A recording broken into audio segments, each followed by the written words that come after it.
Good evening. I'm the Maven of the Eventide. Welcome back to Vampire Playthroughs, where we are playing Vampire Therapist. With me tonight is... the same person who's with you every night. Hi. Who never introduces himself. It's true. It's my thing. Anyway. Adapt. Yeah, we're playing Vampire Therapist. This is our, 8th playthrough of this game. We've been playing this game for a good 8 months now. And we've played through our therapy clients twice now. I think twice over. Yeah, we've gone through each therapy client twice. So we're ready to see what the third pass of this game has in store for us.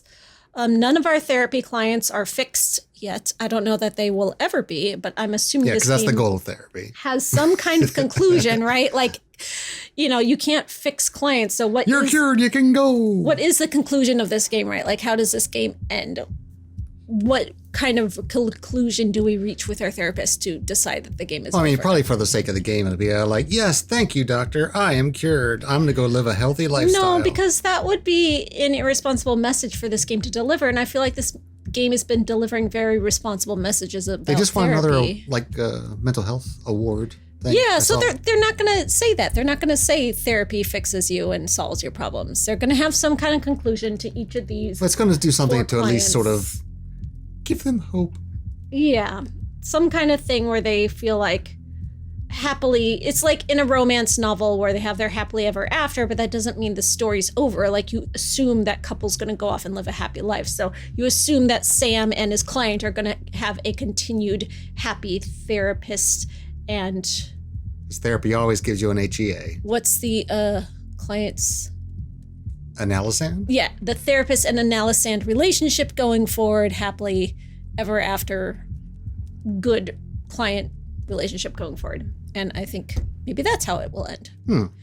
But will it be a rule of threes? Will we see them each one more time to reach that and then the game's over? Or will this... I have no idea how long this game is. Damn. But it's got a lot of DLC, so. Will we ever get to that DLC? That is the question. That's my therapist. So last we left Andy, June 10th, 2024. It's been a hell of a month. I got a full caseload of clients. I'm picking up new friends at Innsmurnacht. Immernacht. And Andy says I've been doing a great job, underlined. I learned 3 more cognitive distortions tonight, and I think I'm really getting the hang of this thing. I'm also learning a lot about Crimson. Something special about that lady.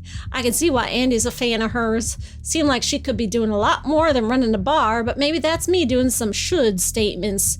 Oh, I took a little trip to Dresden. Heck of a place. They had this emperor named Augustus the Strong who spent all of Germany's money on porcelain. Wish I could have been his therapist. You know what Emmernacht means? Something about the night. Yeah, forever night. Forever eternal night. I didn't know Immer meant forever. I think so. That's cool. So I'm guessing it's not a real place in Germany. Probably not. Why is Samuel looking a bit pale? He always looks like that. Yeah, you got any drinker's blood? Is that like True Blood? I know you are joking. You will not dilute your blood before a session. Whoa, that was different than what's written on the page. Yeah, I know, you're right. I just don't know who I'm meeting tonight. Is it gonna be Dr. Drayne or that Lord Luridus fella? You only met a single individual last time, and you will meet only a single individual this time. Do not let Dr. Drayne's avoidance of accountability confuse you. You saw the guy, though. Lord Luridus ain't nothing like Dr. Drayne. And why do you think that is, Samuel? Oh. First one. Yeah. First one. He's not a demon, and opposites attract a dumb answer. So.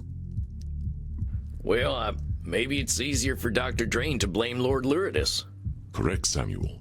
A mild change in personality would be within Dr. Drayne's control. Luridus is not, and therefore, Dr. Drayne relinquishes control. Prepare yourself, my friend. Let us find the darkness that lives within Dr. Drayne. Okay, so he's a should statement king. I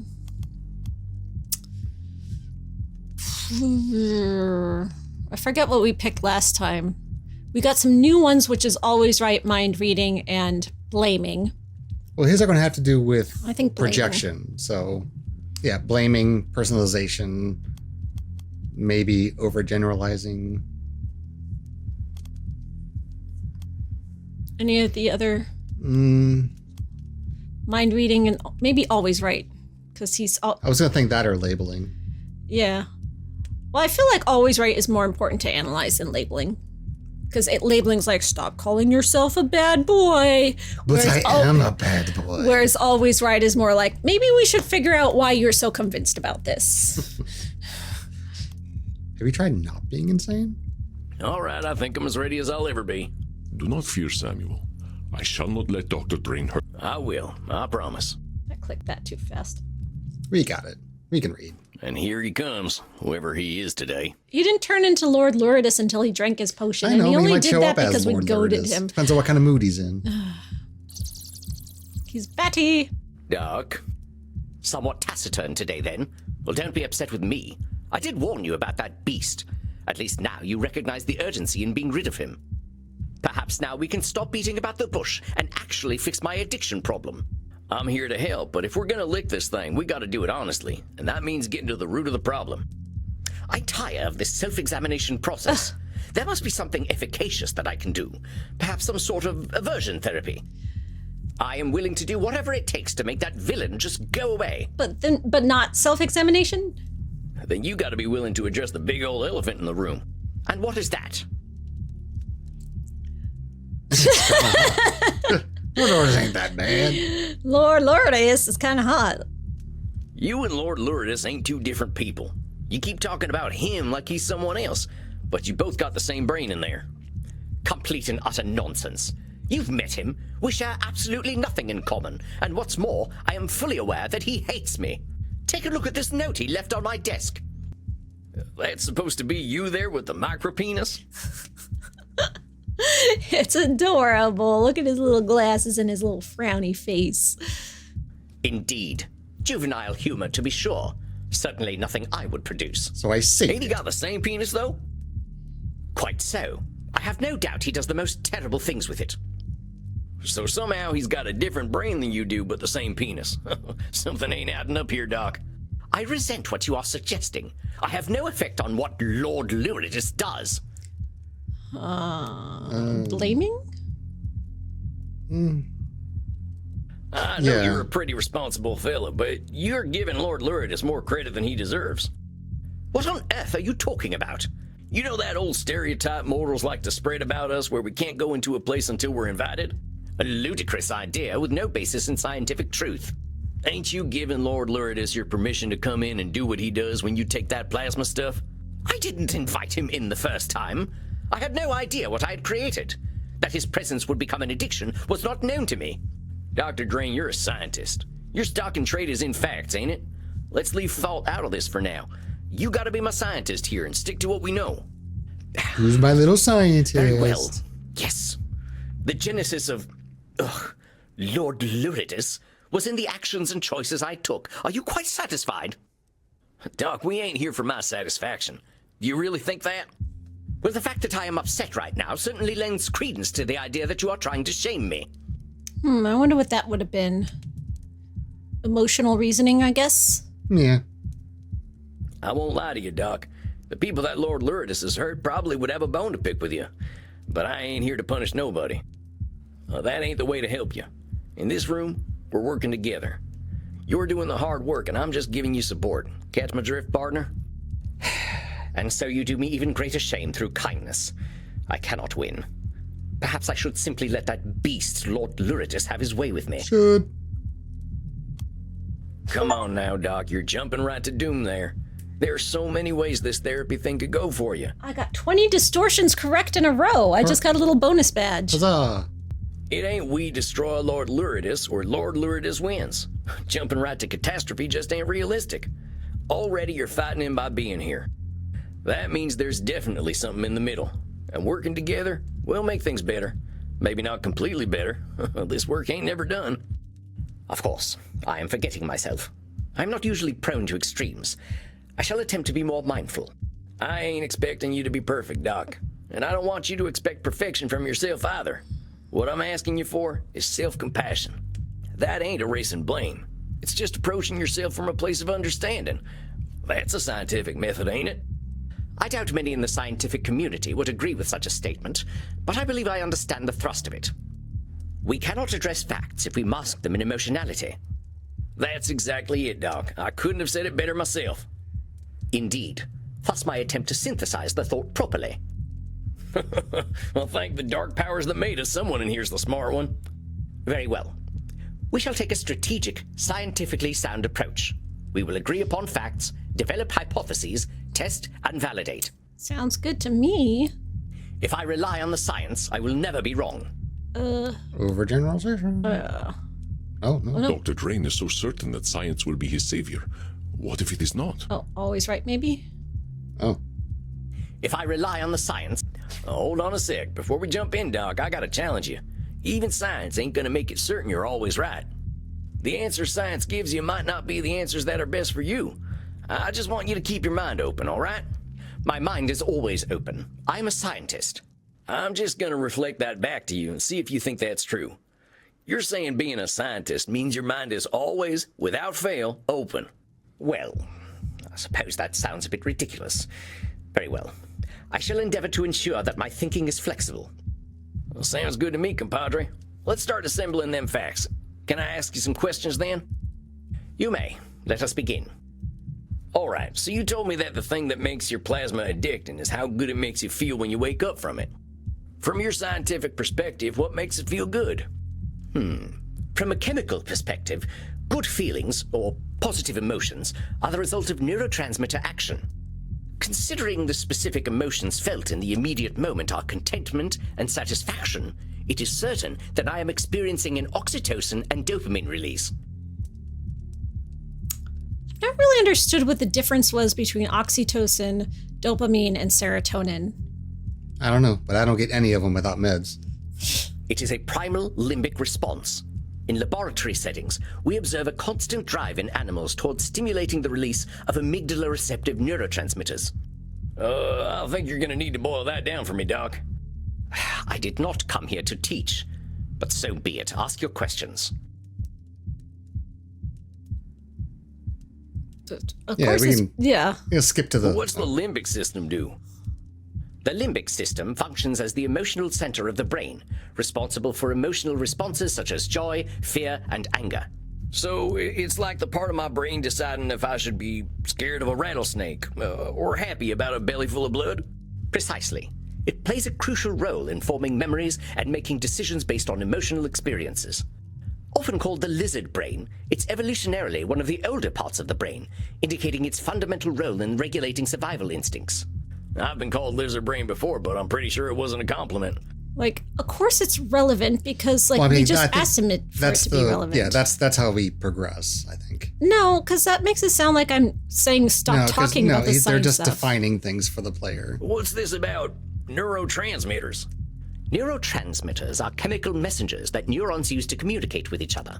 For example, social bonding reliably triggers a release of oxytocin, creating a sense of security and attachment. Aw, there we go. See? We don't need meds to social bond. Yeah, I know. I'm people. You are people. You're good people. We're social bonding as we speak. Mm-hmm. So if I'm reading you right, when I'm feeling all snug after a good feed, it's them oxytocin neurotransmitters doing their thing? Exactly. This process is an integral part of our brain's reward system, encouraging behaviors that are perceived as beneficial for our survival and well-being. So survival feels good, basically. Yes, though I would not publish such a statement in an academic paper. I guess you were right. But this sounds so condescending. Like, I asked him to break it down scientifically, and now I'm like, why is this relevant?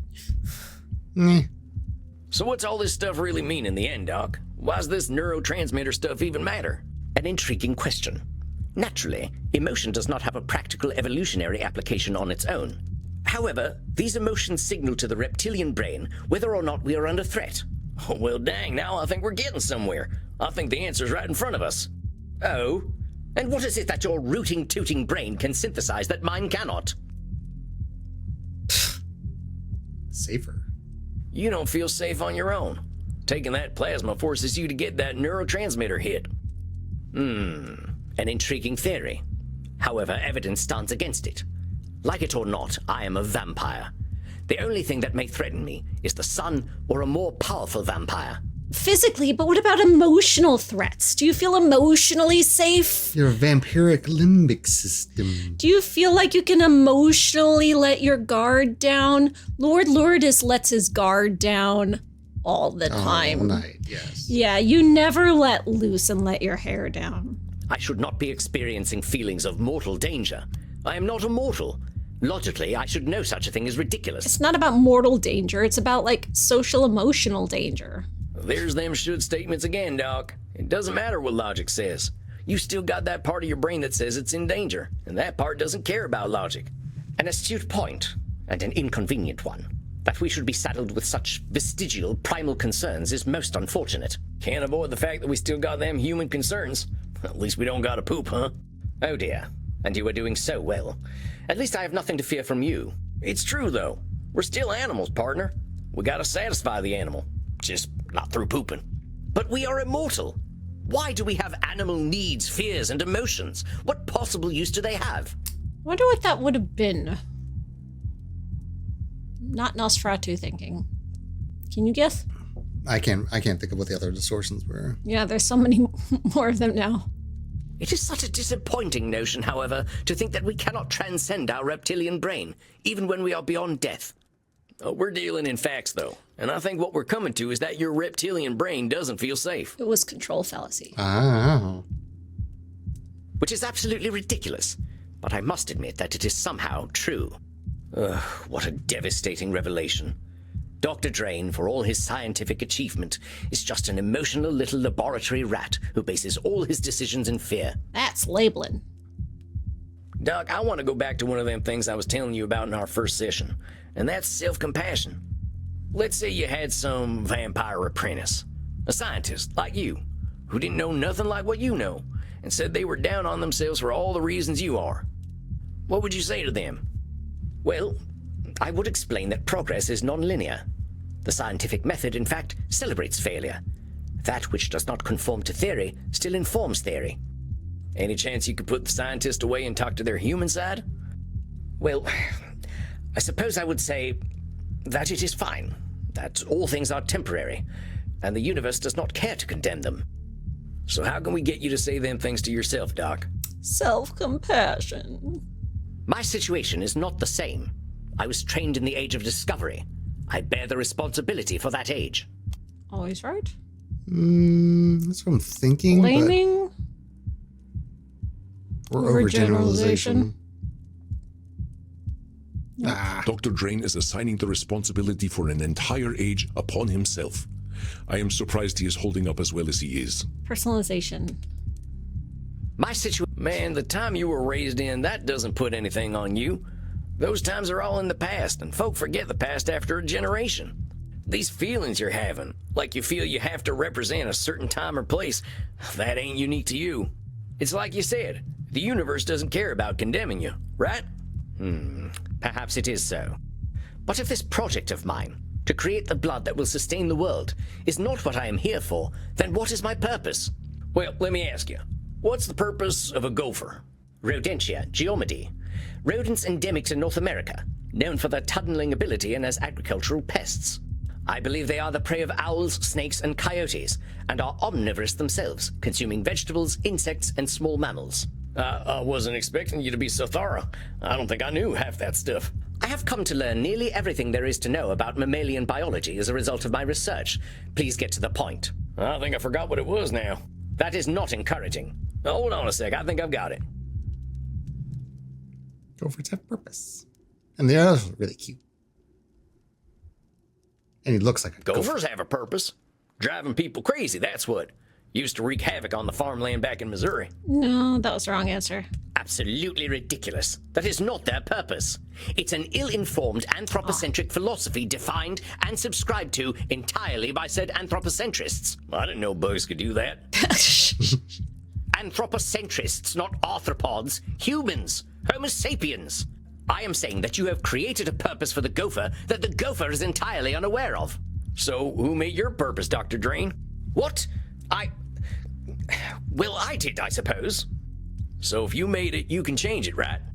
But how could I change my purpose? I have always been a scientist. So that's what I am. Always right? I'm still thinking generalization, but I always think it's that. Nope. Dr. Drayne appears to see himself only as a scientist. I fear this is an over... But Science You is were just right. what you do, Yay. compadre.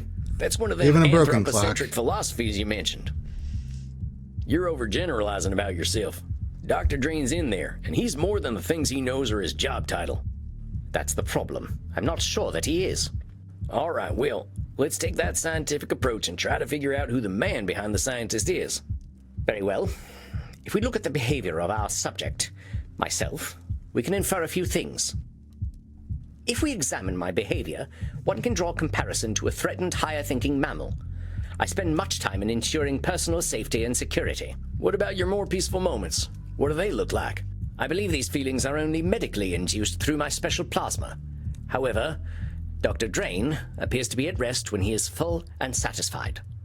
And your synthetic blood doesn't do that for you. I am forced to admit that at present, it does not. Oh, that sucks.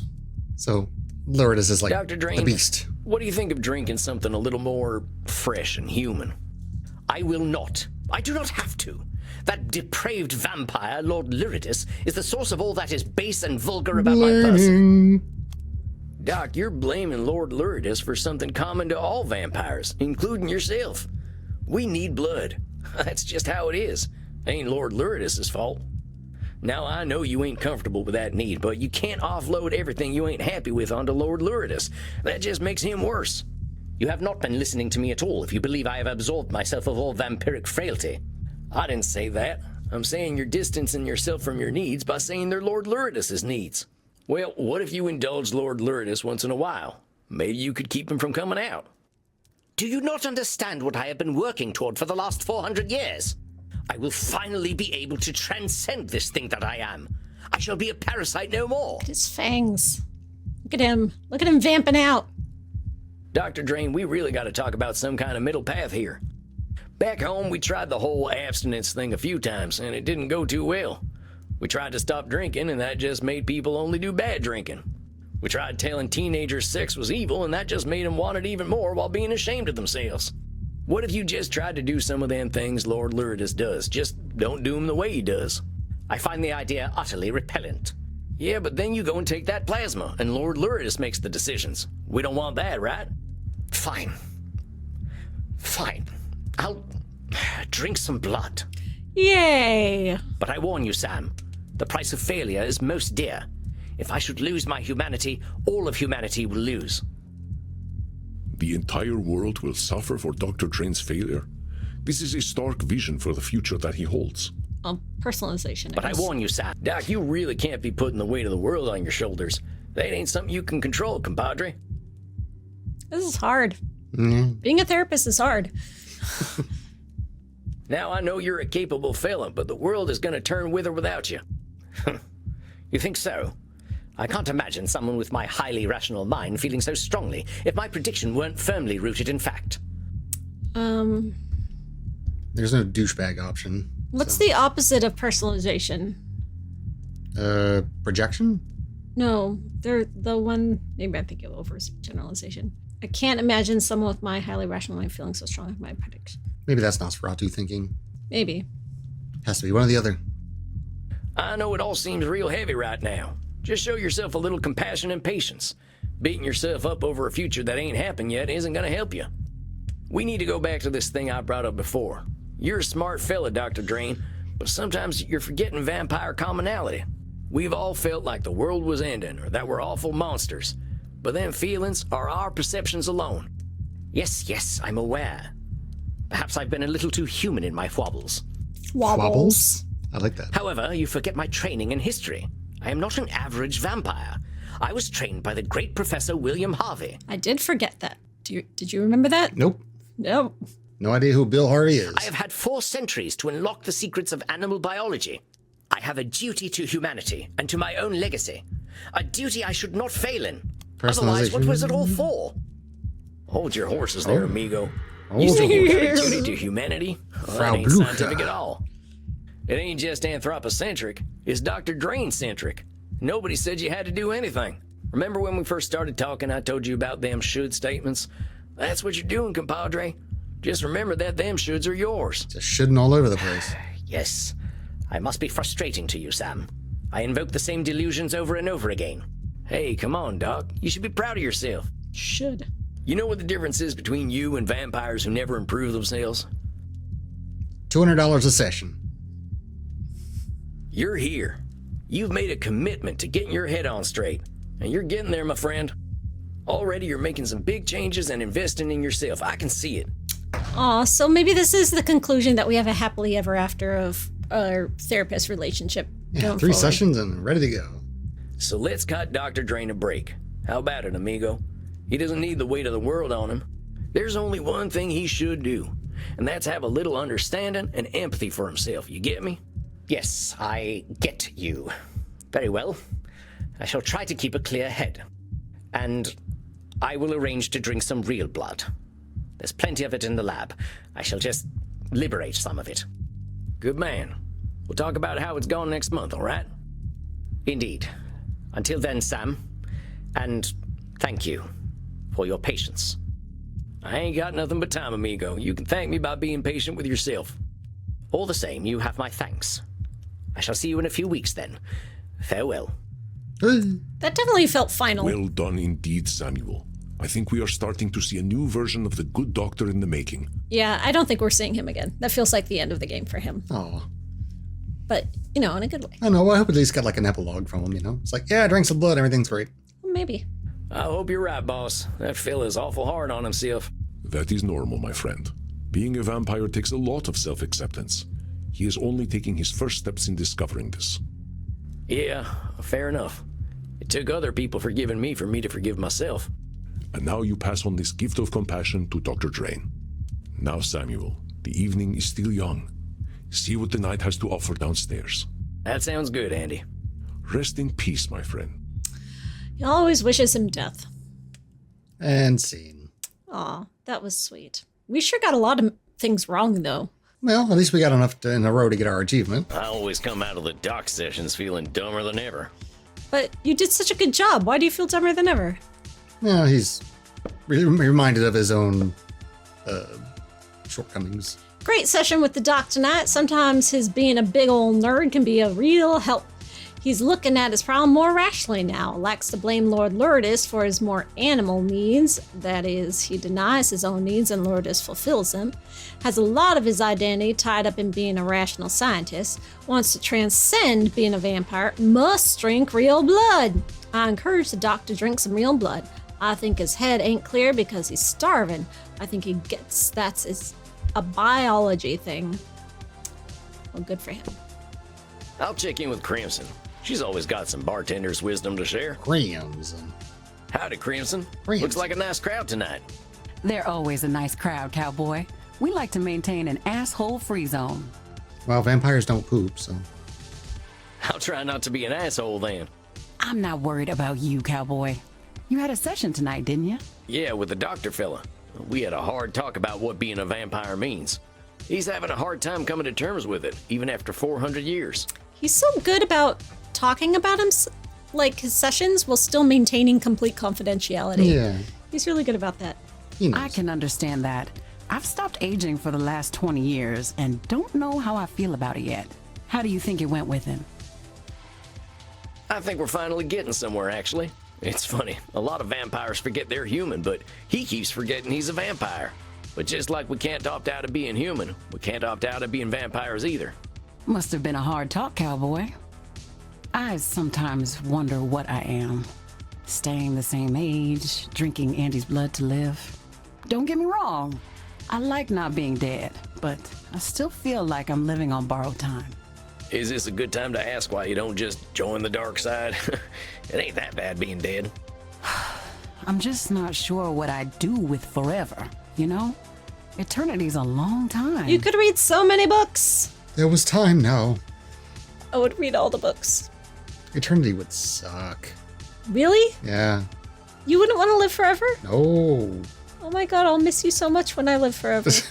All right, you can see the heat death of the universe. Let me know how it goes. I guess I if I ever achieve immortality, you're not coming with me? Well, I mean, if there's the option, then yes. But I mean, no, it's if you don't want to, it's fine. I got plenty of other people who will want to come with me, don't worry. But like, I would want you to. I know. But if you don't want to, I'll respect it. I'll totally respect it. I'm just surprised. No, I do not like the idea of immortality at all. Oh my gosh, we are the odd couple. Wow, mind blown. Yeah, I think a lot of us vampires can't answer that question either. And I don't think there's one answer anyway. There you go. So I guess I'll keep putting off the question. But nobody's rushing you, Crimson. You think I'd let anyone? But thanks for listening, cowboy. Now why don't you go mingle? There's a new fella in the kink room who's very interested to meet you. Oh, poor Sam. It's always a fella and not a girl. I guess I'll go be social then. Thanks, Crimson. Wait a sec, that ain't... Who is it? Should we recognize it? No, it's probably some famous musician or something. Greetings, my child. Kieran? Keep your distance, amigo. I know our kind ain't had good history, but I ain't in the mood for an exorcism or nothing. Oh, he's a priest. I see. He's got Oh. a collar. Yeah, I know, but I think it's just a get up. Yeah, but Sam thinks it's a priest. I gotcha. Ah, my child of the dark. If I were to exorcise you, nothing would be left when I was done. Only the good Lord is free of sin. We are all children of darkness. Holy smokes, what Bible have you been reading? I know my scripture, my son. However, I am by scripture and dark metal ordained, not by any church of man. So, you're some kind of freelance priest? Yes, I suppose I am. It is the only way I can give succor to those who need it most. So I gotta ask, seeing as we're in a kink room, what kind of sucker are we talking about? Sucker, sucker. I follow in the path of the Lord. I share my body, and I share my blood. Ain't this a little blasphemous for your kind? To whom, my child?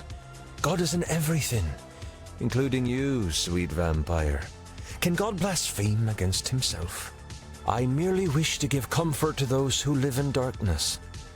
And so, I choose to live in darkness with them. Come, my son. I shall give succor to you. Well then, if you insist. Well, all right. Maybe if you stop calling it that. All right, blue veins. Please get that. Please get that. I hate you. You didn't like that sound effect? You didn't like that sound design there? I'm gonna puke. Because it was mouth noises? Yes, it just makes me so miserable. Thou shalt not want, my son. Are you comforted? Yeah, I guess I am. I know those of my faith have hunted your kind. Perhaps we fear our own sin, so we seek the sins of others. He's so Irish. I seek only the Lord in everything, as do we all, whether we know it or not. You ain't wrong, I suppose. Hey, a little awkward, but what's your name, fella? I am Kieran. It means little dark one. The night always did call to me. Well, Kieran, I'm Sam, and I appreciate the blood, but I'm gonna turn in. A little sleepy now. Go with God, my child of the night. Oh, yeah, I'll do that. I'm 6 times your age. Here. I always liked that name. A fine evening to you, Samuel. Are you ready for tonight's session with Signora Teste? All right, I guess we are. No, not her. Yeah, I think so. I think we're making some good progress. That is wonderful. Remember, though, that the road to inner peace is not a straight line. True enough. I like to say I didn't make my path. Nature did. Samuel, you have the makings of a poet. Oh, I meant it more literally. When I was walking in the woods, I just walked where the land led me. But you see, this is a wonderful metaphor. If there is a valley between two mountains, that is the path nature takes us on. We often choose to climb the mountain instead when the easier path is made for us. Your experience guides your intuition more than you might expect, my friend. Guess it's that peasant wisdom the Signora mentions. I love her. Be careful with the labeling, my friend. I didn't mean it in a bad way. I ain't ashamed of being a peasant. I'm just folks, as we like to say. I can see why the Signora has become quite fond of you. Oh, right. He was teasing us of like wanting to date the Signora. Are you prepared for your session with her? Yeah, I think with our progress, there might be some other distortions to focus on. Let me think. Okay. Control fallacy. Let's see. She's the one who thought she was supposed to control the destiny of her whole family. And she was like, the men were ruining everything. I bet she would do mind reading, blaming, emotional reasoning, and disqualifying, maybe? I'm just guessing. No, I feel like her ego's too big to disqualify the positive. Oh, disqualifying other people's positives. Yeah, but I feel like if we're going to solve her problem, we need like bigger, maybe always right. Yeah, she probably thinks she's always right. Okay. All right, locked and loaded. All right. The people of your country have so many colorful phrases having to do with firearms.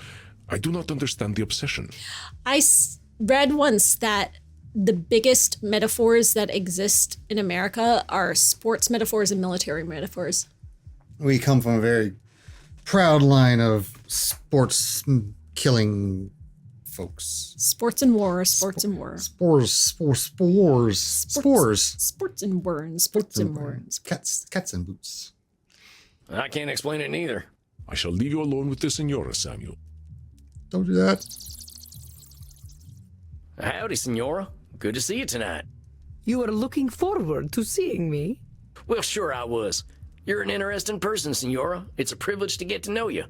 I suppose you have learned something of manners yourself. Oh, look how happy she is. Look at that happy face. That's about as happy as she gets. That's my happy face. I thought a lot about the things we talked about last time, you know. I want to remind myself what we talked about last time. Hang on 1 second there, Signora.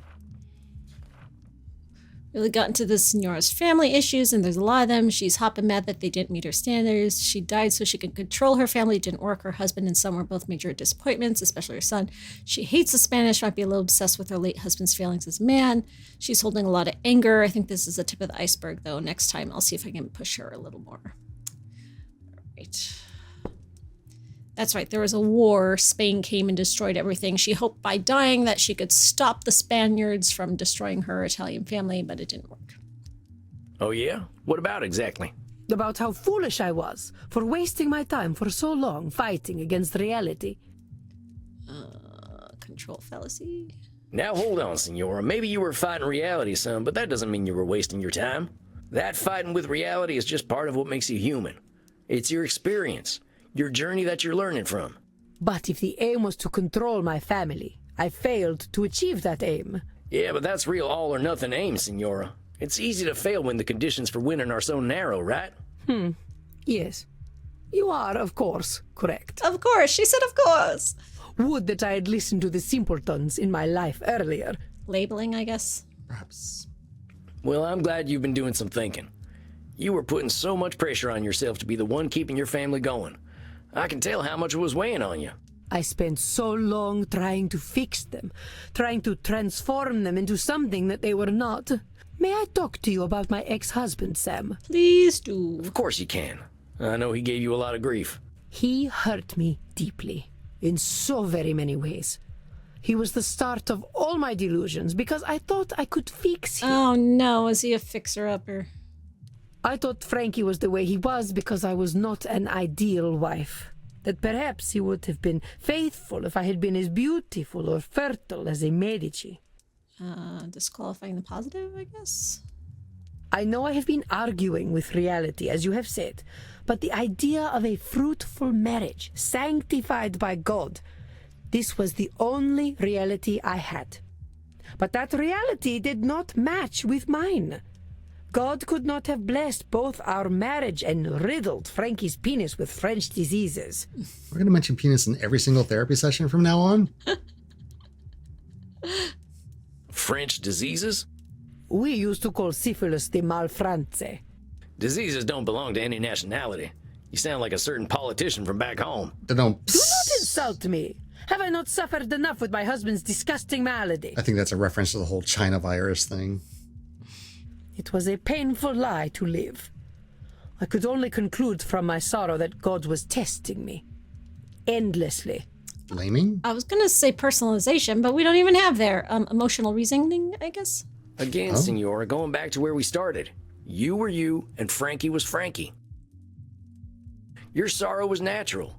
If you mix fire and gunpowder, there's always going to be an explosion, and it ain't God or fate that's causing it. I suppose it is true. I was merely unlucky enough to be an eligible duchess to a most ineligible duke. I think this just needs a little reframing.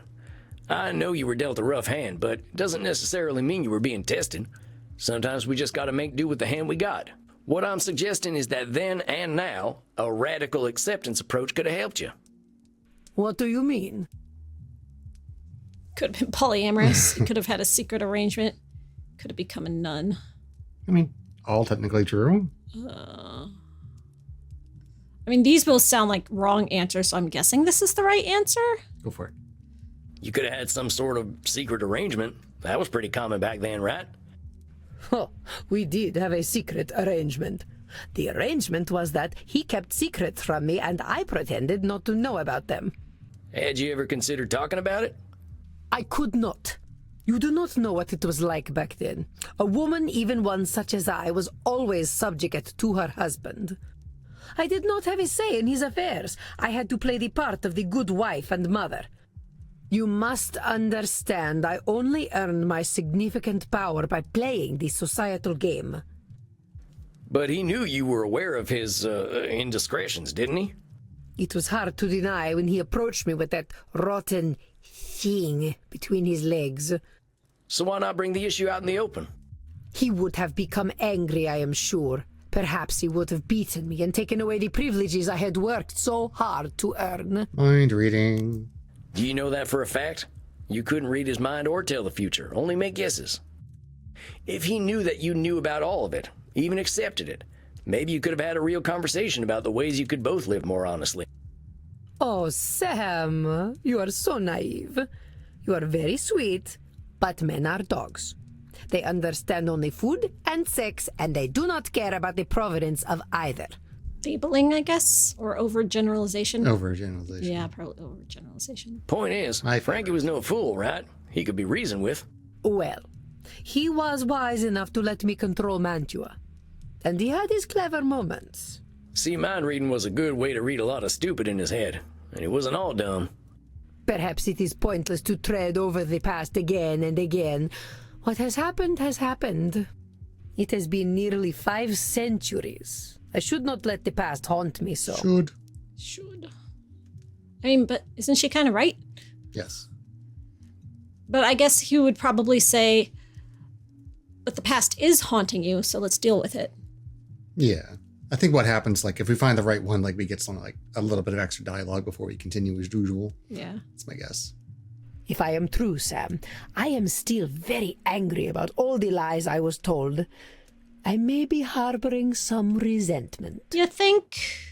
You don't say. You will understand when I tell you of Frankie's greatest cruelty. Oh, it gets worse. I will tell you that the man, for all his fighting spirit, had very weak sperm, for he could not sprout a male seed in my womb. Blaming. Hold on, are you really blaming your husband's sperm for your having girls? It could not have been my fault. I mean, sex does come from male. Yeah, I mean, you get a 50-50 chance. Signora, even I know it's just luck of the draw. I think you know that too. Fine.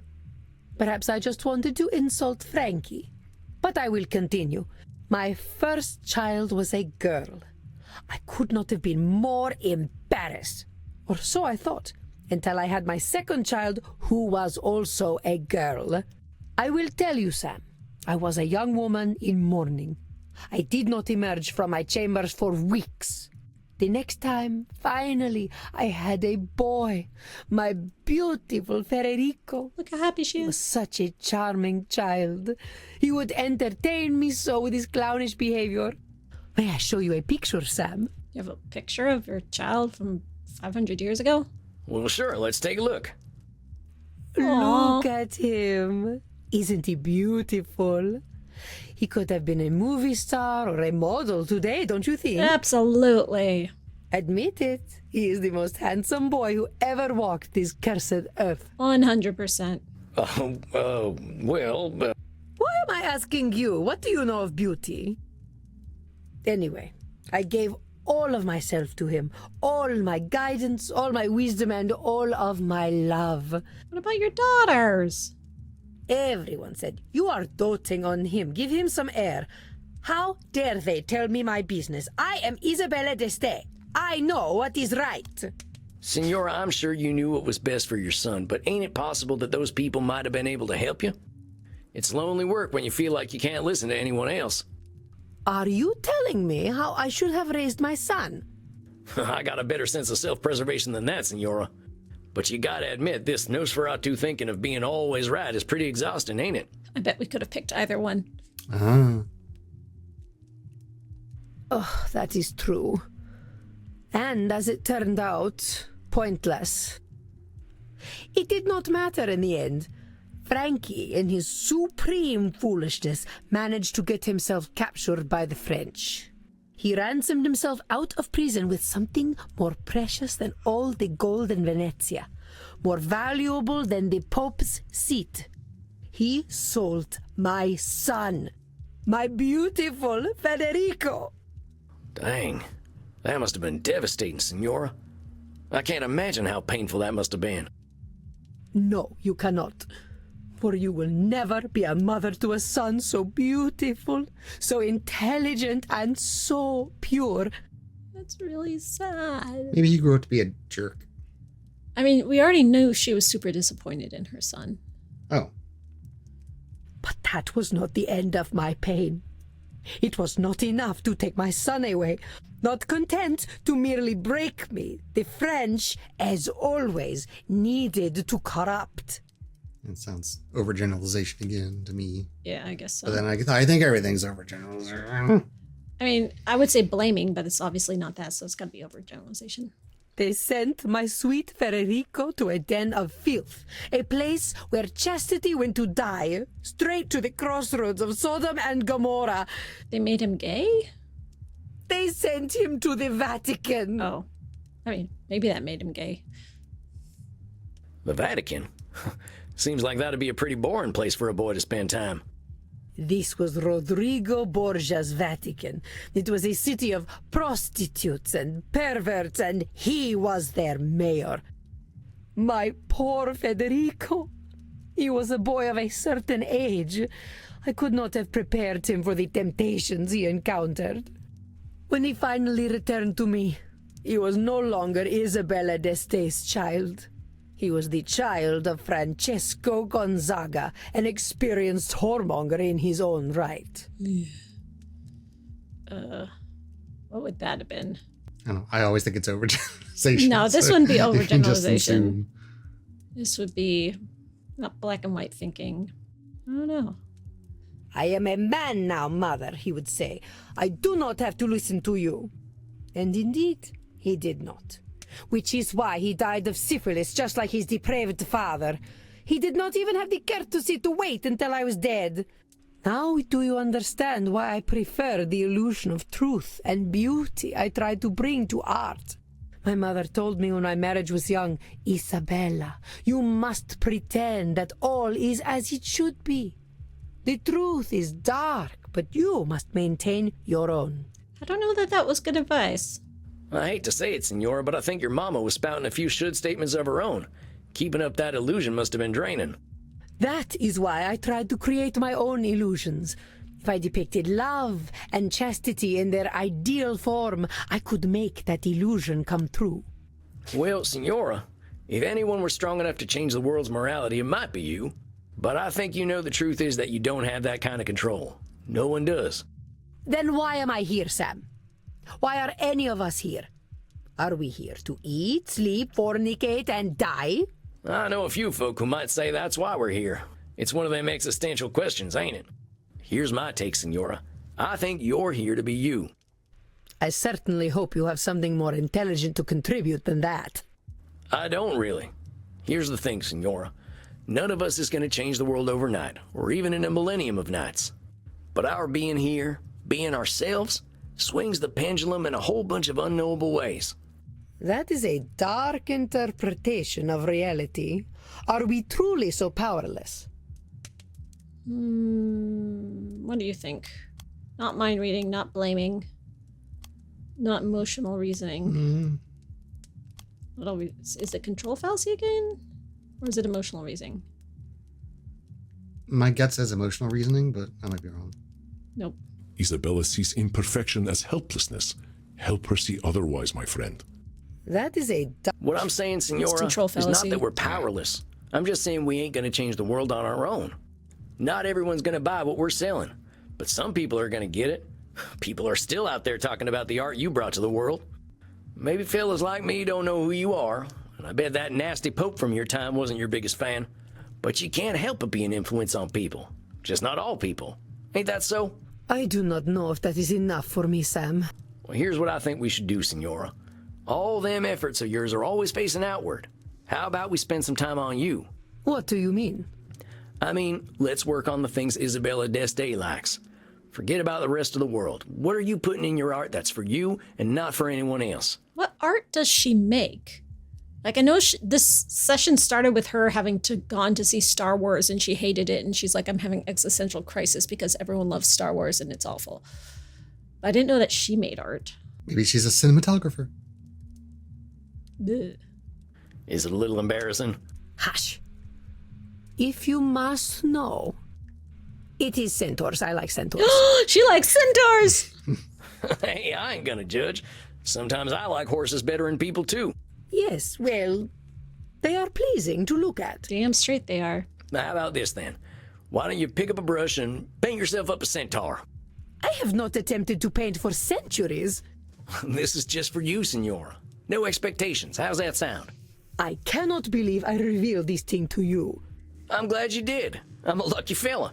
I get to know an Isabella d'Este no one else knows. And no one else will know, or I will make you suffer.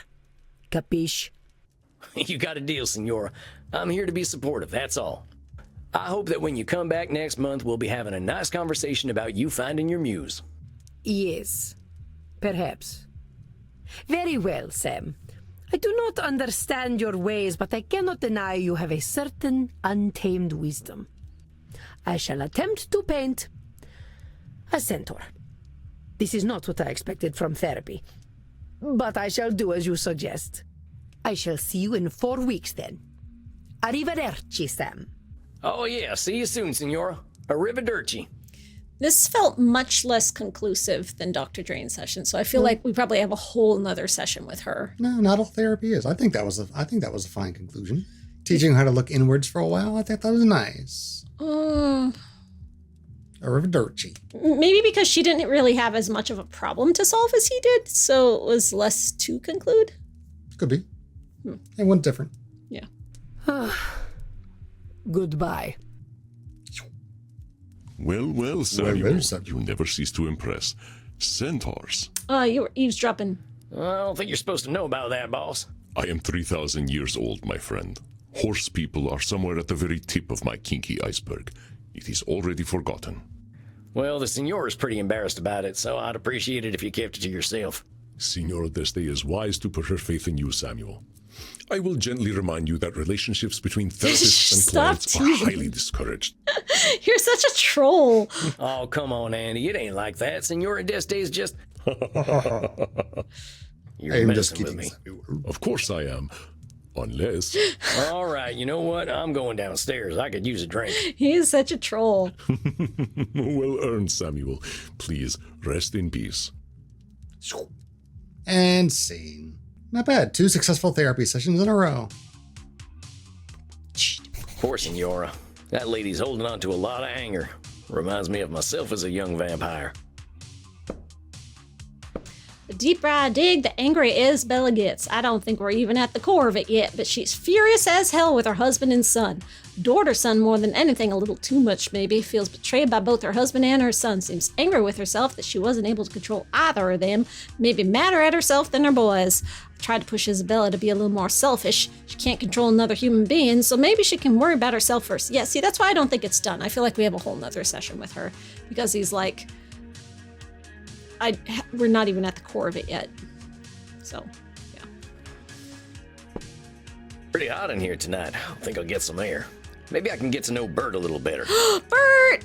I forget who Bert Hey, Bert. is. Oh, yeah. How's the crowd tonight? Hey, Bert. Hey, Bert. Same old, huh?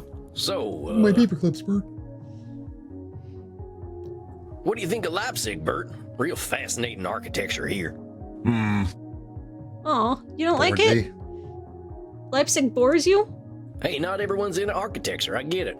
So what do you do for fun here? You don't do anything fun? You're that bored? More of a homebody, I guess. Yeah, I'm a little introverted too. Spent 90 years walking in the woods, you know. Oh, I'm boring you. Yeah, there's nothing I like better than nature. The trees, the plants, the animals. The cities just seem so dead at night. I can tell I'm interrupting. Well, nice talking to you anyway, Bert. I'm gonna head inside. Have fun, mate. Oh, he actually talked to me. Moit. Hey, Crimson, how's the crowd? Hey, cowboy. Bit busy tonight, but how'd your session go? Meh. Yeah, pretty well. No, I think this lady's starting to realize what she can't control, which is a lot.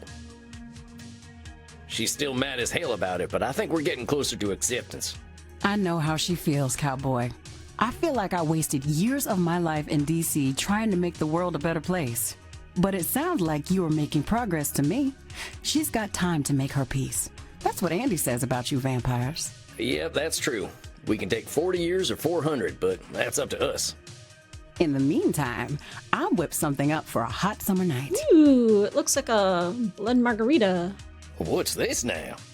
Blood margarita. Yeah. Figured a hot-blooded desperado like you could use something cold. Nice. Does it have salt on the edge? Nice salty blood. Oh, mighty kind of you, Crimson. I'll let you get back to work and take this up to my coffin for a quiet night. Night, Sam. Now let's see, what'll help me reflect on the night? Let's watch more cartoons. That's not what I said. Maybe there's something I can read that'll help M reflect on.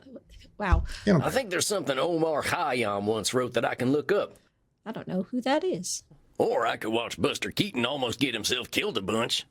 I'm curious Yeah, I about gotta go to Omar poetry, Khayyam. One of my transcendentalist friends told me about this one. I ain't too good with poetry, but this piece always stuck with me. The moving finger writes, and having writ, moves on. Nor all thy piety nor wit shall lure it back to cancel half a line, nor all thy tears wash a word out of it. Ooh, I like Funny that how one. people in far-off places and times always had some similar perspectives. Omar's right. You can't change the past. What's written is Life written. moves forward. I think that's enough for one night. Better get me some shut-eye. Got the feeling my work's gonna get harder before it gets easier. You have a whole week, you know. Yeah, not bad. Yeah. 2 successful sessions. Yeah. Semi. Huh. Hey. My dear Samuel, greetings. How are you feeling tonight? Well, we will find out next time, won't we? Won't we? Won't we? Won't we? Won't we? So I guess next we're dealing with the actor guy, the insufferable Shakespearean. Actor, yeah, and the Bog Witch. She's cool. I like her. I don't. What? Everyone likes her. I don't like her. I just like her accent. She's fun to listen I to. like her accent, but I don't like how she's like, you know, always like. I mean, she's very creepy and disturbing, but otherwise, Yeah. she's still fun. She violates his boundaries and stuff. That's like gross and yucky. I don't like it. What was her name for him? Little rabbit or Little something? mouse. Little mouse. Yeah. Little mouse. That was fun. Anything in vampire news?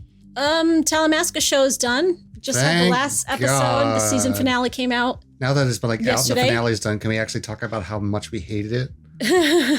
Or at least how much I hated it? Paul watched the screeners with me, so Fucking he's been terrible. hating it for much longer than you have. Hey, I got the leg up on hating the Talamasca. I'm ahead of the curve. Paul's not hating it because he's a fan of Anne Rice and doesn't like how they change things. He's hating it because It's just, oh God. I was like, I'll write a dissertation on what I think about Talamasca, but it mostly boils down to the main character. I just cannot stand him. I don't like the writing. There's like 2 characters that I do like. Nothing makes sense. what But are then the again, 2 it's- characters you do like? I like the guy who got shot in the neck. That guy was fun. And who was the vampire that kind of like flirted him outside the window for a while? That guy. Oh yeah, in the very first episode, Yeah, he was fun. Jason Schwartzman's. Yeah, Yeah, that guy. That was Burton, and you liked Raglan James, who is a character from Interview with the Vampire who had a cameo. Is that the one with the briefcase? Yeah. Yeah. He's the one who got shot. Yeah, he was great. Yeah. Yeah, the main character guy is a complete idiot. I hate it. I can't stand it.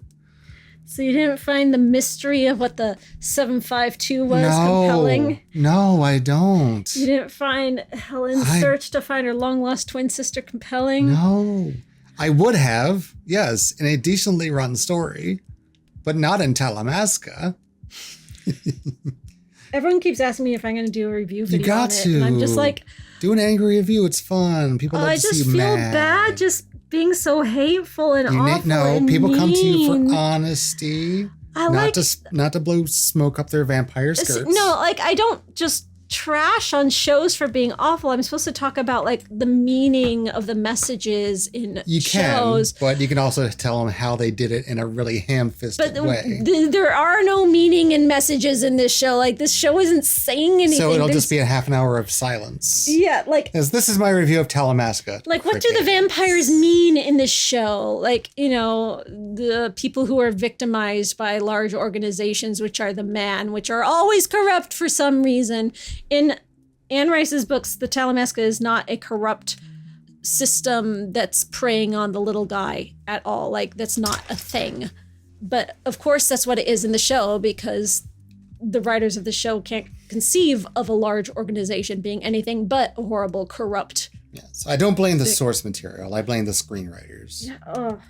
Because you said the source material was okay, right? Anne Rice's books. Yes. Yes, Anne Rice's books are okay. I'm just saying they can't all be zingers. She wrote a book about Armand going to Atlantis and werewolves in space and stuff. Oh my god, all of her books are awesome. Shut up. Yes, ma'am. The Talamasca isn't a book. It's just like a thing that exists in the background of her books. Oh. Yeah. So it's like something based off of Lord of the Rings, but it's just called Ent. Yeah. Yeah, okay. Gotcha. So it's like in the background of her books, this Talamasca organization exists, and it shows up in a bunch of different. So they tried to simplify something that appeared in like 25 books into one 8-episode series? No, they were going to make a whole, multi-season series about this organization and make up original characters that exist in this organization and make up new original stories happening for this organization. Lots of oops. And they had a complete open sandbox to do that in without using. They never planned to use any characters from the books unless they were from the TV shows. So that's why Raglan James and Daniel showed up, because they were from the TV shows, not because they were from the books. Yeah, the author guy was there. And they did not make it clear whatsoever that he was a vampire. No, you did not know he was a vampire. You had to watch the original show to know. Because I think they try to drop hints, but again, they're not very good at it. He's just like, no, get out of here before I do something I'll regret. And you're like punch him? Yeah. Like, you didn't know he was a vampire at all. There were no hints whatsoever. I think they showed his eyes for like a split second, but still, like on something that major, like you really need to signpost it. It's like, oh, he has yellow eyes in this yellow lit alley. Good Lord. Something else in vampire news?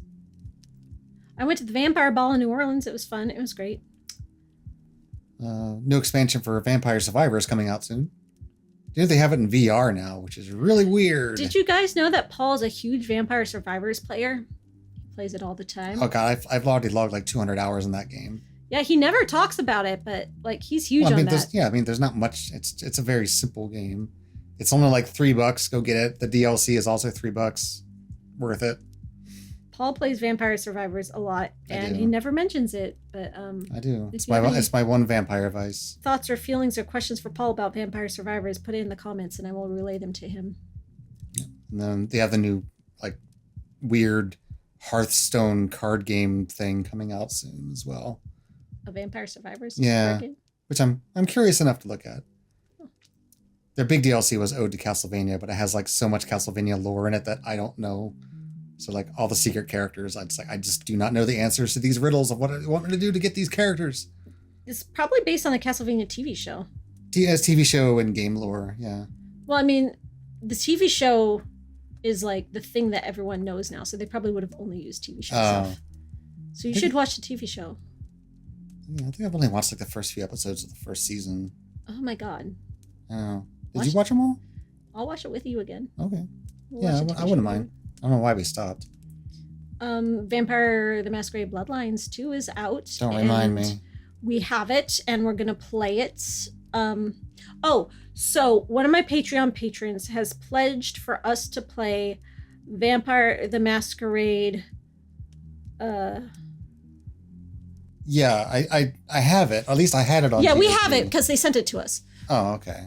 I remember playing it for a second. I don't think I quite got it, but we can try it again. Yeah, so that's what's supposed to be next up for us on Vampire Playthroughs because Patreon patron has paid for that and requested it and sent us the game and we have it. However, that same patron also sent us Bloodlines 2. And I'm like, but what if we played that first? Well, I did just to make sure it worked okay. I played like the first Yeah, you traitor, you played it without me. 20 minutes or so just to see what it's all about. Played it without me. Yes, I did. Yeah. And it's very, I don't know. It's film noir plot, I guess. So was Bloodlines 1. Yeah, I know, but like in a very different way. Yeah, well, you know what? We're supposed to be experiencing this live on camera. I was just making sure the game worked. No, you traitor. Played it without I didn't me. keep playing it, mostly because I didn't want to. Well, we're going to play it. Why don't we play it tomorrow? I mean, like the first 15 minutes were great. You felt super powerful. And then like you meet your first ghoul and then all of a sudden it's like, I feel like a weakling. Yeah, well, we've it's like punch this human. Okay. Flies across the room. Punch this ghoul. Okay. Takes 12 hits. We've read and listened to some reviews of Bloodlines 2. And from my understanding, you are playing an ancient vampire, which is supposed to be super powerful. But the complaint is that in the gameplay, you're facing off against bad guys that a ancient vampire should be able to squash flat and yet can't squash flat. Well, it's like the Metroid thing. It's like, oh, I lost all my powers. We have to wait till we get them back, you know? Yeah, and that's kind of like, what's the point of playing this ancient, super powerful vampire if you can't act like a fucking... Yeah, it's just classic amnesia thing. Yeah. But then you have like a weird film noir vampire detective stuck in your head, which is interesting. He's Malkavian, right? So, yes, he's Malkavian. So he doesn't talk like a Malkavian, though. He does not talk like an insane person that talks to power lines. Like you could in Bloodlines 1. Yeah, but the fact that he's like, thinks he's a film noir detective and he's stuck in your head is like, it's like Malkavian by design. Yeah, but then he's like, how did I get in here? What am I doing? Here's some narration. Anyway, you'll experience all that when we play this game together. So anyway, the point of the story is that we were supposed to play the other Vampire the Masquerade game first because my Patreon patron actually pledged for that and requested for us to review that. But because the same Patreon patron also sent us Bloodlines 2. I mean, Bloodlines 2 is more timely. Yeah, exactly. And because that's what's in the news right now, I do want to play that first. I don't know if we will do an entire playthrough of that first before we play the other game. We might just play that a little bit and then see how we feel, and if we're not feeling it, we might set it aside and go back and play the game we're actually supposed to play, or we might do both games simultaneously. We'll see how it goes, but we are going to start something simultaneously with Vampire Therapist at the same time, so that way we don't have to wait, and that'll be fun. Sounds good to me. Yes. What else is in vampire news? Well, in Frankenstein news, we saw Frankenstein. We did. You didn't enjoy it? I enjoyed the first 5 hours of it, but after that it started to drag. It was very long. No, I'm like everything up until like the last half an hour, like I was okay with, and just the ending of it just completely, in my opinion, just completely botched it. Yeah, the thing about... And then they just turned into like a daddy story.